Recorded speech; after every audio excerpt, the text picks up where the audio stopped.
Actually ഞാൻ fridge തുറന്നത് ഇന്നലത്തെ ബാക്കി ചിക്കന് വേണ്ടിയാണ്. പക്ഷേ ഫ്രിഡ്ജ് തുറന്നപ്പോഴേക്കും കണ്ണിൽ പെട്ടതോ ദേ ഇവൻ. എന്നാൽ പിന്നെ അവനെ മാറിനേറ്റ് ചെയ്ത് ഫ്രിഡ്ജിലേക്ക് കയറ്റാമെന്ന് വിചാരിച്ചു. ഫിഷ് മാറിനേറ്റ് ചെയ്യുന്നതിൽ സ്പെഷ്യൽ ഇൻഗ്രീഡിയൻസ് എന്തെങ്കിലും ചേർക്കുന്നുണ്ടോ എന്ന് ചോദിച്ചാൽ സ്പെഷ്യലാക്കാൻ വേണ്ടി ചില ഇൻഗ്രീഡിയൻസ് ഒക്കെ ചേർത്തിട്ടുണ്ട്. ഇനി ഈ മസാല മീനിൻ്റെ മേൽ നന്നായിട്ട് തേച്ച് പിടിപ്പിച്ച് ഇവനെ നമുക്ക് റെസ്റ്റ് ചെയ്യാൻ വേണ്ടി ഫ്രിഡ്ജിലേക്ക് എടുത്ത് വയ്ക്കാം. അപ്പോൾ കാര്യത്തിലേക്ക് കിടക്കാം. ചിക്കൻ തെരഞ്ഞാണല്ലോ ഞാൻ ഫ്രിഡ്ജ് തുറന്നത്. നമ്മുടെ സിനിമാ നടൻ ജോജു ജോർജില്ലേ, മൂപ്പര് സ്റ്റൂവും റൊട്ടിയും കഴിക്കുന്നതിനെക്കുറിച്ച് തോരാതെ അങ്ങനെ സംസാരിച്ചപ്പോൾ തൊട്ട് എൻ്റെ ഉള്ളിലുള്ളൊരാഗ്രഹം റൊട്ടി സ്റ്റൂവും കഴിക്കണമെന്ന്. വീട്ടിൽ 1-2 തവണ ഉണ്ടാക്കി എന്നല്ലാതെ ഈ സ്റ്റൂ ആയിട്ട് എനിക്ക് യൂട്യൂബ് കണ്ട പരിചയം പോലുമില്ല.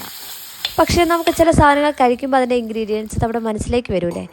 അങ്ങനെ എൻ്റെ ഒരു ഓൺ റെസിപ്പി ഞാൻ ട്രൈ ചെയ്ത് നോക്കിയാട്ടോ. ഇത് കുഴപ്പമില്ല, കാണാൻ വലിയ ഗ്ലാമർ ഒന്നുമില്ലെങ്കിലും കഴിക്കാൻ ഒടുക്കത്തെ ടേസ്റ്റ് ആയിരുന്നു. അപ്പോൾ ഓക്കെ, ടാറ്റാ.